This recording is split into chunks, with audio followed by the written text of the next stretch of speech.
Welcome back to the Out of Bounds podcast. I am Charlie Kaliri alongside Gavin Williams. And today we're going to be doing a little Super Bowl preview. The time is finally here, folks. It's finally here. It's been a great season. A lot of ups and downs for every single team in the whole league. A lot of bumps and bruises. And the last two teams, the Niners and Chiefs, made over the hump. So that is true. That you is got true. one more hump to get over. One more big hump to get over. Big hump. And that's the Super Bowl. So I think it's going to be a pretty good game, actually. I mean, a lot of people are saying, like, this is the one game that we didn't want. I actually wanted this matchup. It's a rematch, Super Bowl rematch. I wanted the Super Bowl rematch. I wanted to see what Brock Purdy can do, what Patrick Mahomes can do against one of the best defenses in the NFL. But, yeah, that's all I got to say about that for right now. First, though, before we get into the Super Bowl preview, we're going to be doing our official NFL awards. Last week, we did our Out of Bounds awards, which was more like lighthearted fun. Those are posted on Instagram. If you haven't seen those yet, go check those out. But now these are the actual NFL awards with all of the candidates, nominees, and we're going to pick who we think is most deserving of those awards. Absolutely. Let's get into it. So, starting off with Coach of the Year. Coach of the Year is this is a stacked group this year. Really stacked group for Coach of the Year. Really stacked group. The nominees are Dan Campbell, John Harbaugh, DeMeco Ryans, Kyle Shanahan, and Kevin Stefanski. And honestly, I mean, I can't pick out a guy in this list that shouldn't be a candidate. No, they should all be candidates, but not all of them should win it. No, I agree with that. So I agree with the candidates this year, though. Who do you think should win the award? They might could have sprinkled a little Matt LaFleur. I don't know. No, I'm just playing. I think he maybe would have been in there. Stefanski wasn't in there. Yeah, I but agree. all the injuries that the Browns had, could not give it to him. For this one, it comes down to two guys for me, and it's a tough choice between these two guys. I think it's between DeMeco Ryans and Kevin Stefanski, but I think those are the only two guys who should win, in my opinion.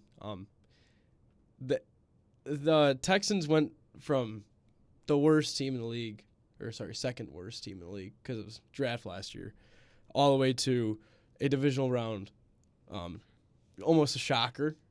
They could have shocked the Ravens. They actually didn't, obviously. But Kevin Stefanski, I mean, this guy took nothing, made it something, still made the wild card round. And I know it doesn't regular season award. Yeah, it's only regular season. Regular season. So, with that being said, the man who I think should get it would be DeMeco Ryans. I think first-year head coach, first-year quarterback, a lot of that team is young. And even though Stefanski, if he wins, I won't be mad because he literally had to use every single backup in the league. I mean, but if it's one of those two guys, I'm satisfied with whoever wins that award. I mean, yes, Stefanski had to pull out Joe Flacco to make a run. So, but yeah, I mean, all these candidates are deserving, I feel like. And I agree with you. I would include Dan Campbell in the conversation. I think it was more expected from Dan Campbell. Yeah, but though. I think the jump from the Lions from where they were last year. I don't know if he won it last year. I can't remember who won it last year. I can't remember. I feel like he would have been more of a candidate last year than this year because this year the expectations were higher, and I think they did what they should have been doing this year. But I think those other two coaches had their backs against the wall. And just absolutely performed. I think you hit the nail on the head with all those points that you made about DeMeco Ryans. I mean, he's my pick for this award. Where they were 2 years ago. Yeah. I mean, at this point, 2-3 years ago. They were running Davis Mills last year. Just think about that. They were running Davis Mills, one of my favorite QBs. They were running him, and they drafted him in the 4th round of the 2020 or 2021 NFL draft, and that was their first pick of that draft. Yeah, because they traded all basically had no picks in that draft. Yeah. Started from scratch. They spent money this offseason, went all in. I'm assuming Ryans had to be a part of that, saying, hey, give me some guys. Yeah. And they got some guys, and, it worked out for them. So I think he's the clear-cut Coach of the Year. I think he is, too. Moving on now to Comeback Player of the Year, which is become a controversial award. It really has. There's 5 candidates. Yeah. 4 of them played snaps, throughout the whole season, and one of them played probably 6 snaps the whole year. Mm-hmm. So that's the controversy. It's really hard because obviously what happened, DeMar is terrible. But at the same time, what is the criteria for Comeback Player of the Year? I think because there's a lot of question marks about it. Because I'm even confused, like, why Joe Flacco's a candidate for this award. So the candidates for the comeback player of the year are Joe Flacco, DeMar Hamlin, Baker Mayfield, Matthew Stafford, and Tua Tagovailoa. And I'm kind of confused with Tua as well because last year he missed about half the season. Joe Flacco played half the season this year, but I guess he did come back from quote unquote retirement. Yeah. Baker and Matthew Stafford battled through injuries last year. DeMar obviously had, his issues, but I agree with you. I think DeMar. I don't think he should get this award, just for the fact that I think he got a lot of his. I think the impact. The impact is slowly falling off. Like he's doing a lot of good in the community with a lot of the CPR training and heart health training and stuff like that. But at the same time, I feel like at the ESPYs last year, he gave a speech and he got an award and was recognized for all the work that he's done, along with the Bills training staff. But giving this comeback player of the year award, I mean, in the past, it's just been to guys who. Came back from some serious injury. Alex Smith was one of the guys. I mean, I think this award should be named after Alex Smith. I think it should be too. 100%. So, but I mean, with all this being said, I mean, they are still candidates, and I do think DeMar is going to win this award. I think DeMar is going to win this too. I mean, you literally die on a field, and you come back to life, and it's impressive. It's definitely impressive. Even Joe Flacco said that DeMar should win this award, and because of what Joe Flacco was saying, he kind of said, where are the rest of us coming back from, Yeah.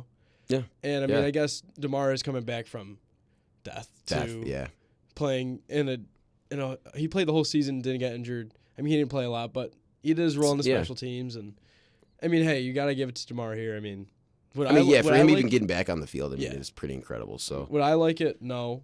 But is it going to happen? Yes.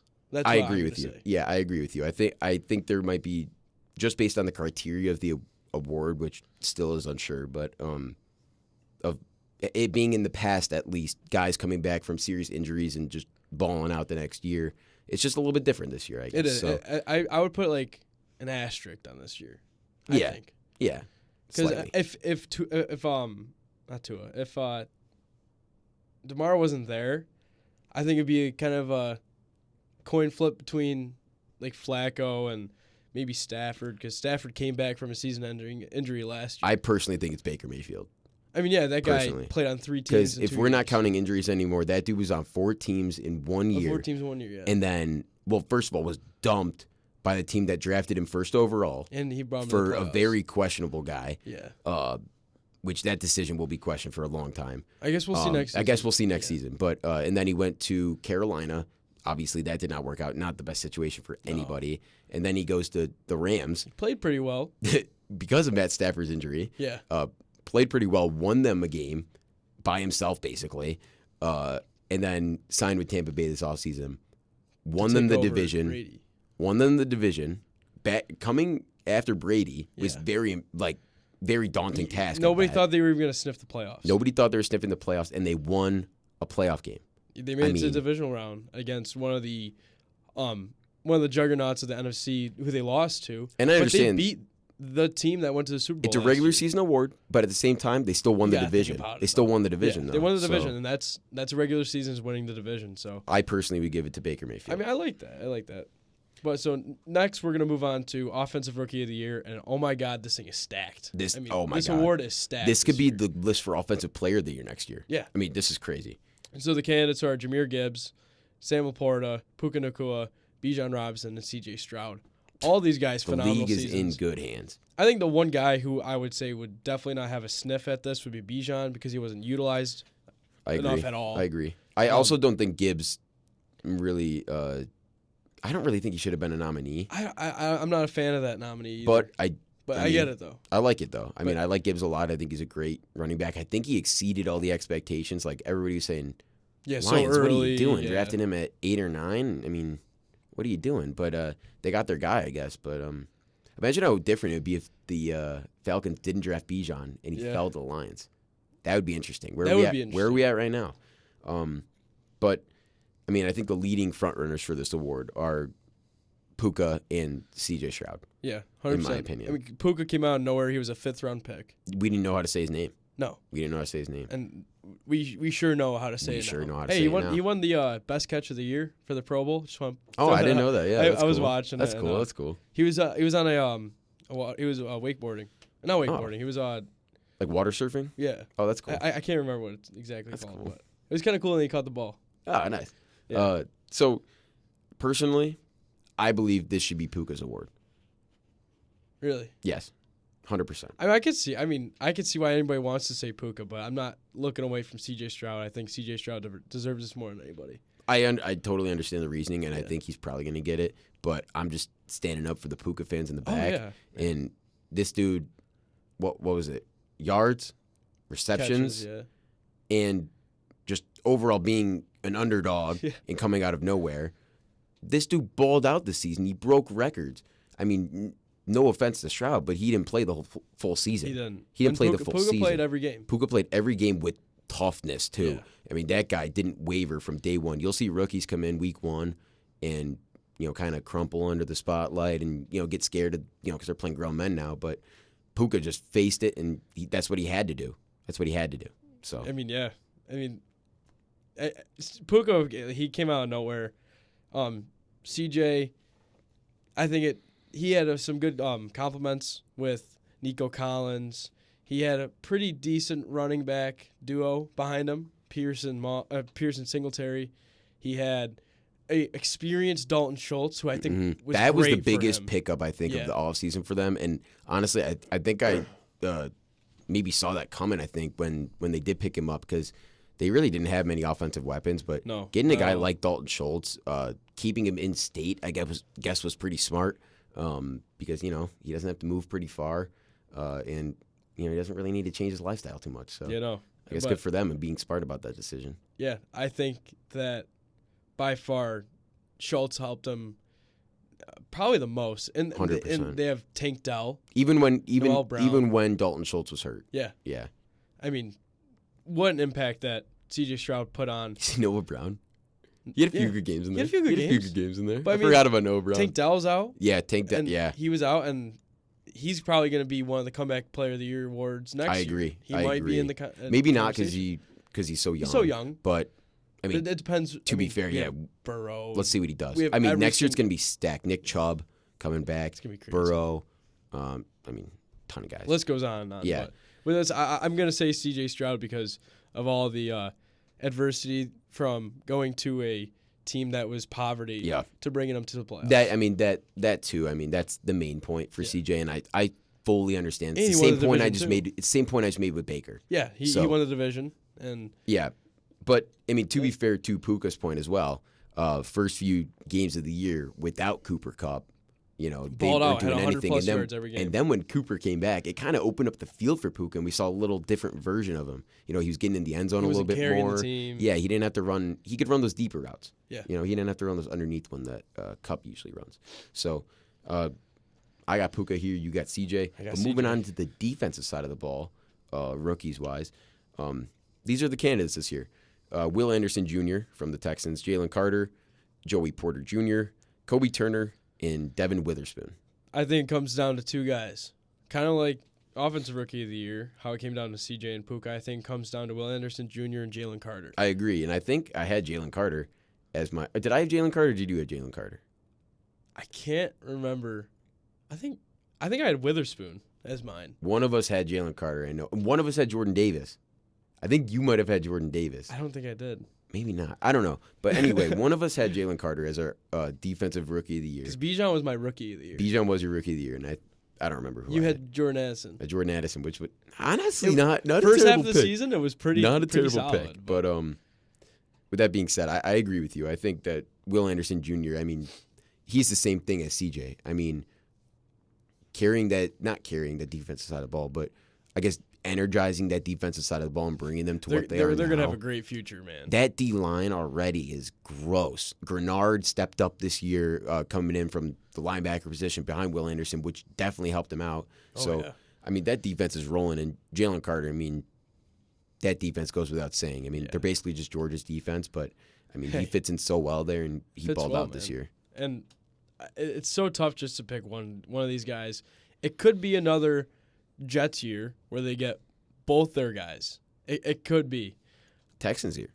But it could be be the Texans. Yeah, Yeah, I know. exactly. So, but with that being said, I mean, Will Anderson's a dog.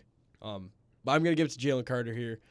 I think stuffing that guy right in the middle of the line against some of the best centers in the league. The stuff that he did was unbelievable. He had a touchdown this year. People forget about that. I mean, he had a pick six. Yeah, I mean, or it's was pretty it a fumble impressive. six or a pick six? Pretty I can't impressive. remember, He but- still scored. Yeah. So, Jalen Carter, I mean, he's a Georgia Bulldog, and he's a dog. So I'm gonna have to give it to Jalen Carter, but Will Anderson Jr.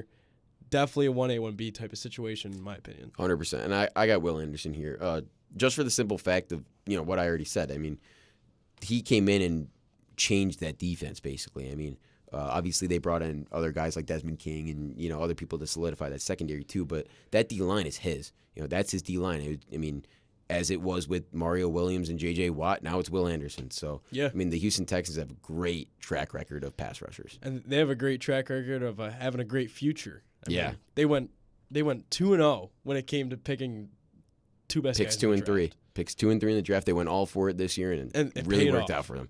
So. Do they have a first round pick this year? I don't think so. I don't know, think but they gave it up. do you remember when I low-key predicted that You before did. the draft? You did. Yeah.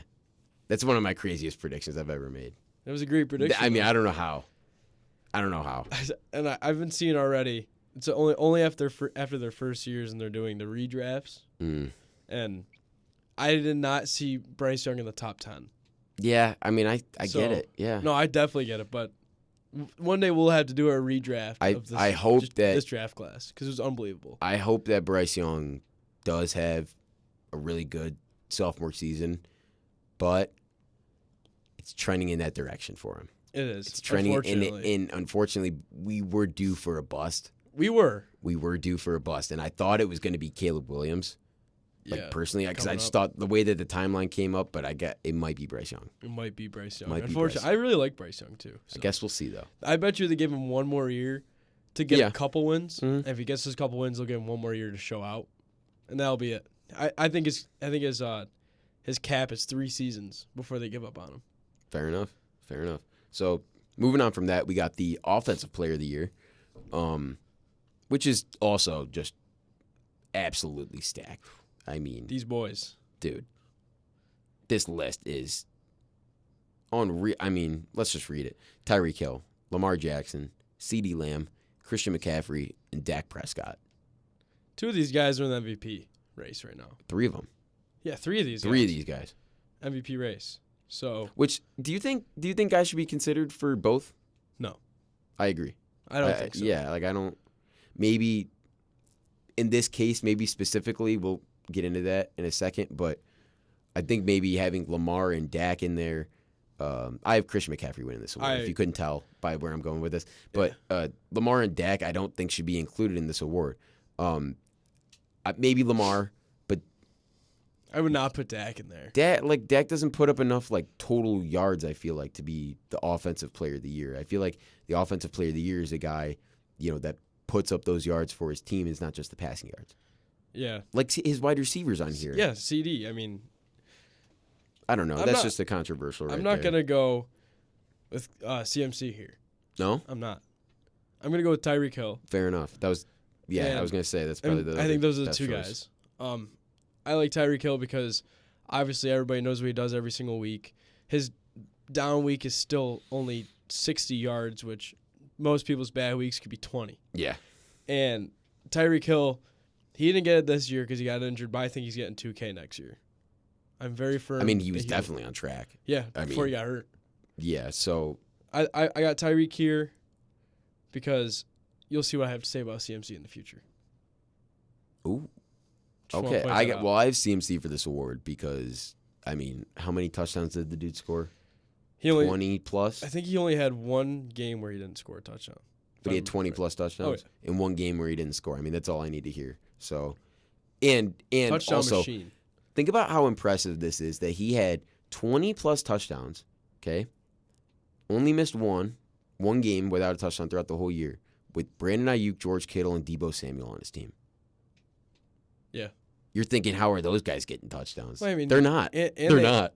and they have sleepers like Kyle Juszczyk. who- Elijah Mitchell sometimes Elijah gets Mitchell in can- there. Yeah. Yeah, I mean, their their offense is so crazy. we'll get into them in a little bit too. Yeah. But I got Christian McCaffrey for that award. And I got Reek. You got Reek. So let's move on to the defensive side of the ball. for the I don't like- big boys, not the rookies. I don't really like some of these. I don't think guys. so either. And I really have a discrepancy with this award because it's going to go a way that I totally disagree with. The nominees for Defensive Player of the Year are Deron Bland, Max Crosby, Myles Garrett, Micah Parsons, and T.J. Watt. And let me tell you this. Myles Garrett's the betting favorite for this Really? award. Yes. Overwhelming betting favorite for this award. What is it, like- He's minus money right now. Minus what? Like 100? minus 200. Whoa. Yeah. So Wow. I have a big problem with that. He did not Me have too. as many sacks, tackles, forced fumbles, even interceptions as some of the It wasn't other even guys. Miles Garrett's best year. No, I agree. I think last year he played better. last year, was TJ the one Yeah, last year? it was TJ. TJ had last year. a Well, crazy season. I actually have TJ running it back this year personally. with I really getting do. injured and everything. Mhm. Wow. Dude had 19 sacks, Oh, I know. and he was still hurt. I mean, he Yeah. also had a pick. You did He was the one guy that I was talking about. He had a pick. Also, I mean, Deron Bland, I like that he got mentioned in this because he did have a very impressive season. This is where I'm going to draw the line here. I don't put Deron Bland in this conversation. If this was an interception award, by all means, go after it. Kind of like a Trayvon Diggs or a couple of years ago where he was mentioned in one of the candidates just because he had the most picks in the NFL. But it doesn't show how good his coverage was in the entire season. There's guys who are far better in coverage than this guy. It's just because he had more picks. He had more pick sixes, which, yeah, that's kind of cool. I wouldn't put Deron Bland in this conversation over a couple other guys in the NFL who show much better. I would say athleticism, show much better, just defense in general than Deron Bland. But I get why he was in this conversation because of his interceptions. That stat's really cool. But at the end of the day, it's who's the defensive player of the year now who can get the most interceptions in a year. So I agree That's what with I'm you. gonna put. I agree with you on the point that I don't think he should. I like that they put him in there. I don't think he should be in here, but I will say I do think they put him in here for the simple fact of he had 5 pick sixes this year. That's 30 points for his team. I mean, he scored 30 points on defense for his team. I mean, that's pretty impressive. That'll win you a game alone. yeah. Just in a game. So I mean, just from that perspective, playing devil's advocate there, I see why they put him in there. But I agree with you. I don't think he should be a nominee. Yeah. But I like how they have Max Crosby in there. He had a great season, and Micah Parsons also in there. I'm actually gonna go Max Crosby for my guy to win this one. I think Myles Garrett will probably win it, and good for him. I mean, he's a dog, but Max Crosby is the guy who puts fear in every quarterback in the NFL this season.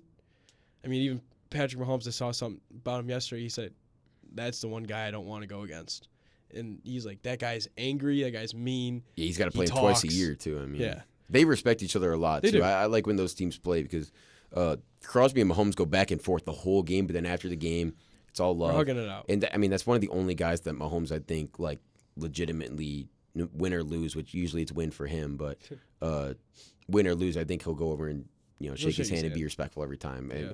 I wish it was like that with Allen, but I guess not. But moving on now to the big kahuna, the big award, the one we've all been waiting for, Yeah. MVP. The nominees this year are Josh Allen, Not close. Lamar Jackson, Christian McCaffrey, Dak Prescott, and Brock Purdy. You Brock know, Purdy. Imagine 2 years ago you were watching Brock Purdy at Iowa State, and you were told that he'd be an MVP nominee in 2 years. I would say you're nuts. I mean, obviously everybody would just agree with me on that side. That everybody Yeah, would say like, you're nuts. What are you? What drugs you taking? Like, we need to know because that wouldn't be a conversation. No, not But- at all.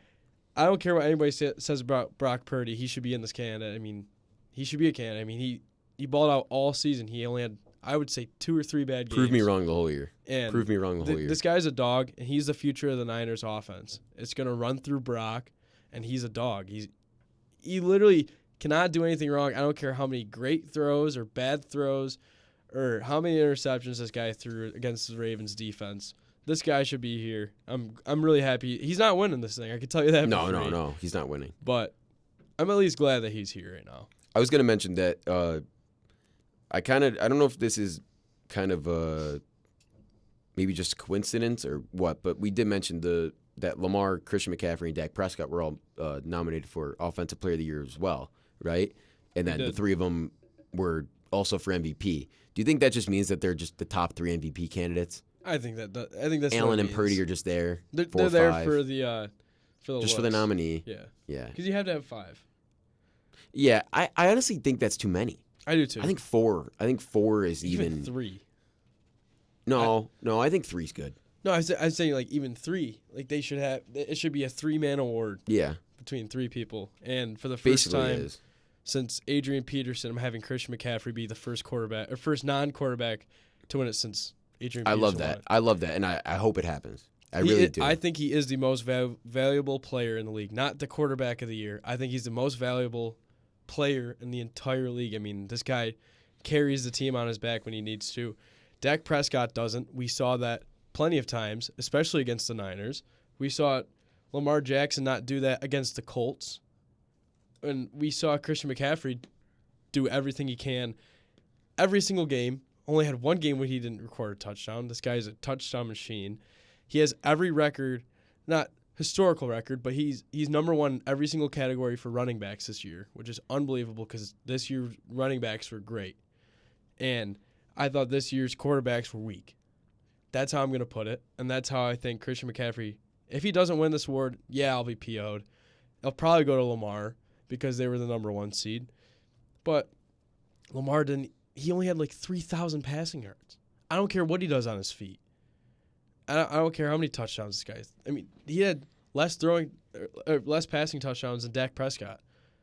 And when you're a quarterback, you throw the ball. And I'm not saying that he's a running back because I'm not a Lamar Jackson hater. He knows how to use his game, and I'm going to respect every single move he makes in every game. But when it comes down to a person who I think is the most valuable to their team, it's Christian McCaffrey. That's all I got to say about that. And, honestly, I agree with you. I think McCaffrey should win, but they're not going to give it to him. They're not going to give it to him. They're not going to give it to him. It sucks. That's why I'm It picking. sucks for Christian McCaffrey. That's why I'm picking Lamar. And I'm going to defend Lamar a little bit here. All right. He had a great season. Great season. I'm going to interrupt you really quick. I think his MVP year before was better than this MVP year if he wins it this year. I'll tell you why it's not. Okay. Well, no, I actually agree with you, but I'll tell you why it's close. Yeah. Closer than people think. So this year he threw for 3,678 yards, which is 500 more than he had in his MVP year, right? So he passed the ball more. Passed the ball a little bit more. His MVP year also had 36 passing touchdowns. But a lot of those were also little dunks in the red zone and Still counts. whatnot. Yeah, still counts nonetheless. This year he had 24, so not too many, but Didn't even sniff 30. that's a good number, dude. For running, let's think about for it. running QB, dude, that's a good number. He had right. 7 picks, not great, but not He didn't terrible. throw the ball. Not terrible in today's age. All right. And then rushing wise, he had 821 rushing yards this year, 5 touchdowns. Was that MVP year the year he broke Michael Vick's His record? MVP year, he had 1,206. So That's what I'm saying. it evens out. He actually had more yards total this season Than he did than his he did. MVP I year. think it was just because the touchdowns weren't there this season. But at the same time, he picked up the slack for J.K. Dobbins when he went out early. He wasn't supposed to be running the ball this much this year. He had 148 carries, which was third in his career, only behind his MVP year and then the COVID year right behind it. Okay. So little resurgence rushing wise in his career after 2 years kind of really nothing. So I think it's more of a evolution award for Lamar Jackson. He kind of changed his game a little bit, and he changed his game for the betterment of his team. Okay. I think he's a more well-rounded player now. All right. I mean, we can leave it at that. Obviously, Christian McCaffrey. They usually give it to QBs. And it sucks. It shouldn't be a QB award. Yeah, I don't know. Yeah, the QBs were not great this year. The only time that it should be a QB award was when Aaron Rodgers were number 12 on Green Bay. I mean, come on, 4-time MVP for a reason. But Yeah, I mean, they're definitely most years. I agree. It is quarterbacks mostly. yeah, it is. It is since 2012. Yeah, It's been yeah, 12 years since a non-quarterback's won this award. yeah. I don't know why I thought the math was off there for some reason, but I always think forget it was we're in Adrian I forget we're in 20. Yeah, it was It's Adrian 2012, Peterson. right? Yeah, I think so. It was Adrian Peterson. 12 yeah. years. So I mean, Unbelievable. it's impressive nonetheless. But I mean, hey, the quarterbacks love it.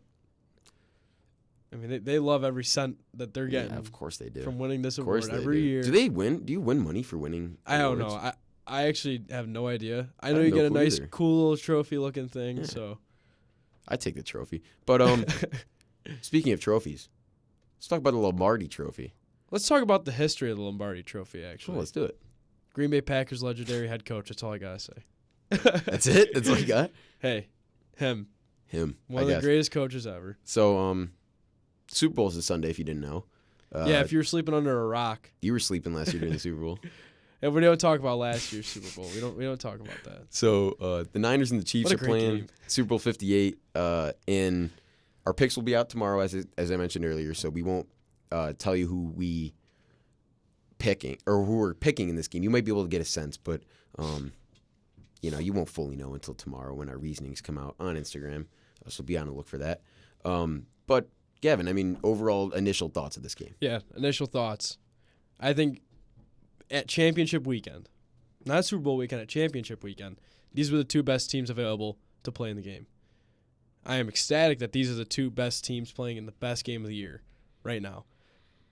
The Chiefs, obviously, I'll go into them first. They played one home game in the playoffs, which is weird for people watching today's NFL. Patrick Mahomes has never played an away game in his life in the playoffs. This would be not Lamar. Mahomes' most impressive. It would be Super by Bowl far. run. By far. And the Chiefs went through Buffalo, which is one of the hardest places, if not the hardest place to play. Then they went to Baltimore, which is also one of the hardest places. Right up on par. Yeah. The two hardest places I think would in the whole AFC would probably be Baltimore and Buffalo. I think that, and you got to throw Arrowhead in there, but even like Heinz Field or something like that back when they were. I was gonna say Heinz Field, like when the Killer Bees were going on, but not right now. But not right now. Yeah, he went to the two hardest places to play right now. Beat both those teams. When he was down, he was up the whole time against. Tied at one point. Nonetheless, though, I mean, dominated the one game, came out in a close game in the harder atmosphere. Yeah. Arguably harder atmosphere. So, you guys give him props. I mean, I hate doing it, but you can't really do anything else. He's playing in a stadium he plays in once a year. He knows the stadium. He knows it well. He wins there a lot. He does win there a lot. Yeah. And he's ready. I mean, I like this, like the Super Bowl opening week celebration, and I like it. It's cute. It's fun. The guys get to laugh a little bit before they get their game faces on. It's kind of cool watching Travis Kelce compliment George Kittle and George Kittle compliment Travis Kelce on the mics. That was really cool. I saw that. That was kind of awesome. funny, though, I thought. Oh, it's hilarious. It's so cringy, but because they were. You could tell like they didn't really want to do it, but they kind of just kept going because it was just funny. It was just funny. Yeah. And I mean, so that's all I gotta say about the Chiefs as of right now. But the Niners, I mean, the Niners came out this season knowing that they were gonna at least make the championship game because they knew Brock Purdy was the only reason why they lost it. They went against Philly and kicked the crap out of them. And Debo was like, "This is what would have happened if we had Brock last year." So then everybody was wondering, what's actually going to happen once the playoffs come? And they get a first round bye. They were the first seed in the whole playoffs, or in the NFC. And then they go against my Green Bay Packers, and they have a great comeback win. And they go against Detroit, down 17, come out and get a win. That's 2 comeback wins in the playoffs for Brock Purdy. And I was just watching First Take before we got here. Jeff Saturday said it best. Colts legend and Packers legend, low-key. He was saying that every great quarterback, or every single quarterback for that matter, throws a ball that should have been picked off that wasn't. It happens to every single quarterback, and just because this guy was the last pick in the draft, that he's getting the most heat for it because he's a game manager, quote from Cam Newton. I don't care if he's a game changer, game manager, doesn't matter. He's in the big game. And they're here for a reason. They're the best team in the NFC, by far, in my opinion. And 2 best teams playing against each other. And I think the Chiefs were not the best team all year. They were probably for the first 4 weeks, they were probably the best team in the AFC. And then all the way to the playoffs, it was not even close that they were the best team. And they proved themselves in the playoffs once again. And the Niners proved themselves in the playoffs to get back to the 2020 rematch. This is awesome. I'm sorry, but football fans are not appreciating this quite as much as I am. Yeah, I mean, this was I think, honestly, I don't know if I mentioned this to, like, on the podcast or just, in conversation, but is this a bookend of COVID? This was the last football game before COVID happened. I mean, it could be Could be the closing. Could just be the Oh. closing because it's the same two teams too. So I mean, could it be? I'm just praying that it doesn't come back. You know? Yeah, I know. That's the one thing. But That's one thing that was creeping in my mind Yeah. too. Was it might come COVID back. 2, Yeah. COVID 20.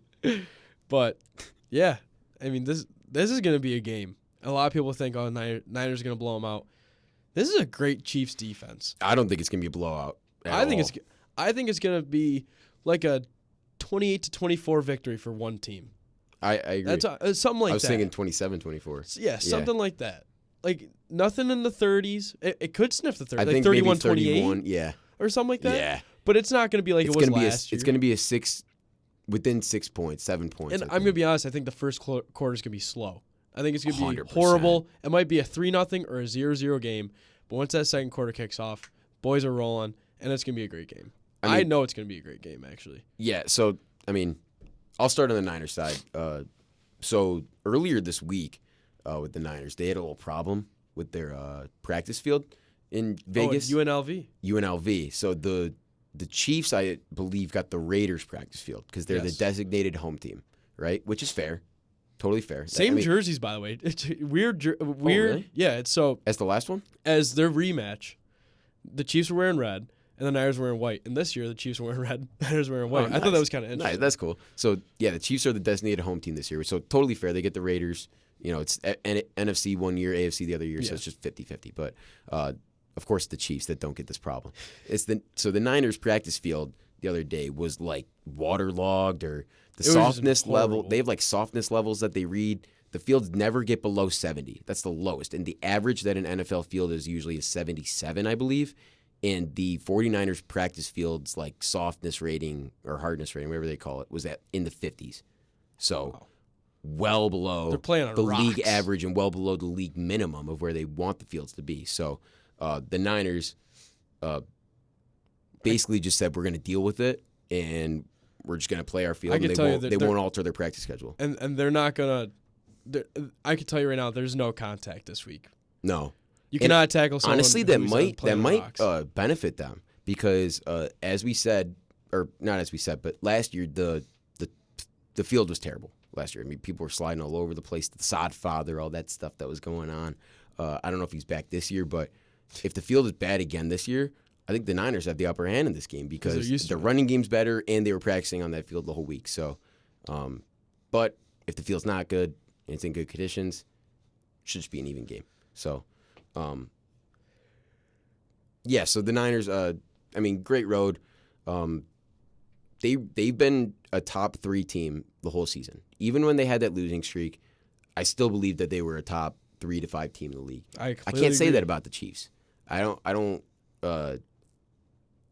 I think the Niners, just something about them from last year. I think we kind of overrate the Eagles a little bit because we do forget that sometimes, or we forget sometimes that Brock Purdy was hurt in that game, and then they were playing Josh Johnson. Yeah. It's a big. Who is difference. that? It's a big difference. He's been on a lot of teams. Yeah. Been on a lot of teams, but yeah. I mean, this Niners team. I mean, they've been legit, and they could have won it last year against the Chiefs.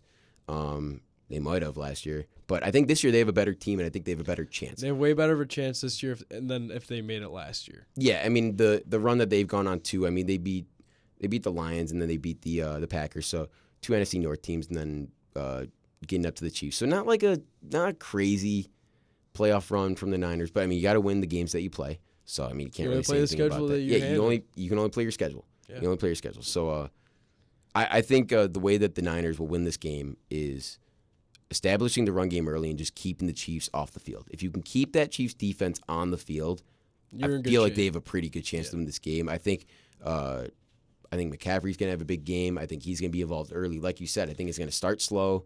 It's going to be very slow, methodical. I think each team's only going to get one or maybe a second drive in the first quarter. it would be like with the last minute. Yeah, with the last minute, maybe a punt or something. But I think the first half won't be high scoring at all. I think it's going to be like 13-10, half, maybe even that, maybe 13-7. But I do think both teams score. I wouldn't even mind a defense Super Bowl this year. I didn't like it the year that the Patriots played. It was I don't too think I would- defensive. Yeah. It was too defensive. I don't like if the score was like 2017. People hated 17-14. that Rams Bengals Super Bowl because it was 24-20, I believe. Yeah, Um, that was a good Super but Bowl. that game was awesome. Yeah, that game was great. awesome. We're gonna rank the Super Bowl soon. I think we Yeah, need to do we that. need to after this year's Super After Bowl. this year's Super Bowl, we'll do the last 10. Yeah. We'll do that. So be on the look for that. Moving on to the Chiefs now. I mean, how impressive is this? I mean, what is it? 3 and 4 years, 4 and 5, 4 and 5. Sorry, 4 and 5 now. yeah. And trying to look for their third ring.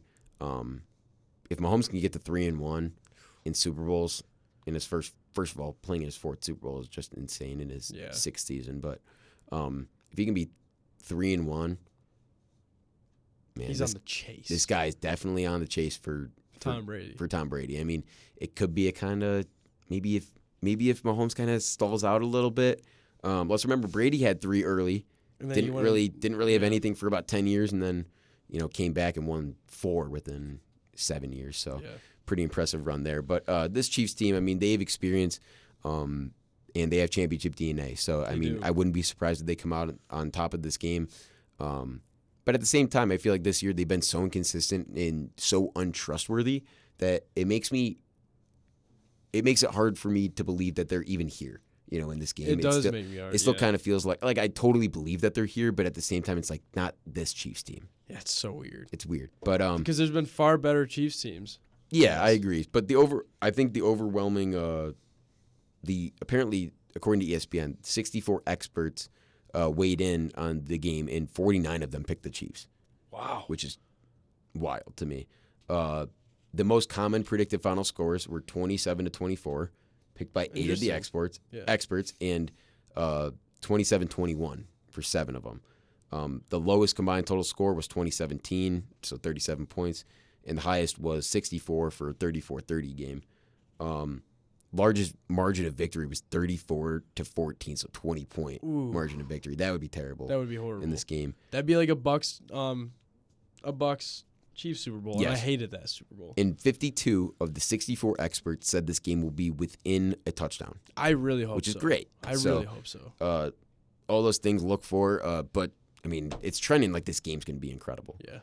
As all Super Bowls tend to be, but this one I feel like has a legit shot of being. I feel like last year something was missing, like before the game, even though the game was one of the best like I've ever watched, but something before it was off. Like I think there's a little maybe too much hype this year. Maybe the game's going to disappoint, but I guess we'll see. Yeah. See. Hopefully the commercials are better this year too. I think we got set up for some good commercials. So they're now advertising their advertisement that's going to be on the Super Bowl, like State Farm. yeah, I mean, I do like how they have like storylines It's though. kind of cool. Like the caveman, the Geico caveman, like he's gonna have a big commercial I think for the Super Bowl. He's had his thing going on. There's a few other ones going around, but I like the little storylines that they got within like the last month. Like since playoffs started, around then. I just think it's hilarious that they brought Arnold in for the State Farm commercial, and it's like a trailer to the commercial. Yeah, I think that's hilarious. It's great. It's great. You see the new Uber Eats commercial? I did. It's pretty funny. It is. I thought that was pretty funny. It's like you forget stuff. So Yeah. you use Uber Eats. It's pretty smart. It's smart marketing. Smart marketing. But the Super Bowl's looking to be pretty good. You have any last thoughts about this game? I'm just praying it's gonna be a good game. Yeah, me too. That's kind of like all. I'm excited for the game. It's gonna be a great weekend. Tonight we got for St. Bonaventure. We always gotta give a little hint. Got a big game. UMass, good team. They're National ahead of TV. us right now. They are. And then Saturday, another national TV. Duquesne. Then Sunday we got the Super Bowl. We got a great stretch. Great stretch coming up. Sports here. We have a rough week of classes and stuff the last few weeks, but it's gonna be rewarding. hopefully, it's gonna be rewarding on Sunday when we're sitting down 6:30. Well, kickoff's probably not gonna happen until 9:30, but Hopefully, but get a couple pies. Yeah, you know, hanging out, maybe some wings. Yeah, let's do it. Have a day on Sunday. Let's have a day. Have a Everybody day. that's listening, have a day on Please Sunday. have a day on Sunday. If you don't, have a day on Monday. Please. And then if you don't It on should be Monday, a holiday. if you don't on Monday, have one on Tuesday. You know, and there's one reason why I kind of do wish the Buffalo Bills were here, because if they won, I guarantee you we would have Monday off. But Monday, whole week. oh yeah, The whole week, dude. no, I mean like the school, like this college, Whole week. really. I guarantee it. I'm off for the Maybe whole week. next year. I'm off for the whole week if we win. I don't care. You got to go to Buffalo for the parade. Yeah. I'm not missing Maybe that. next season. Maybe next year. At this point, I really don't care if the Chiefs win the Super Bowl. because, something just them being there every year at this point. I mean, they've already won 2. If they win 3, it's not like that big of a difference to me. I mean, at this point, it's really just whatever. Yeah. So, I'm not going to be rooting against the Chiefs. I mean, I will be, but Not as much previous as other years, years. yeah. So, but kind of be rooting for the Niners a little bit. Yeah. Just hoping for a good game overall. That's So, all. I don't care who wins as long as we get a good game. I would like to see the Niners win, but if we just get a good game, we get a good game because it's a big game. I agree. So, with that being said, leave us a comment or shoot us a DM if you have any ideas or suggestions for us. Follow our Instagram. At Out of Bounds Podcast with dot between every single word. Yes, there is, Gavin. Have a good Super Bowl Sunday. Have a good Super Bowl Monday. And have a good day and weekend. Thank you, guys. Have a great day. Have a day.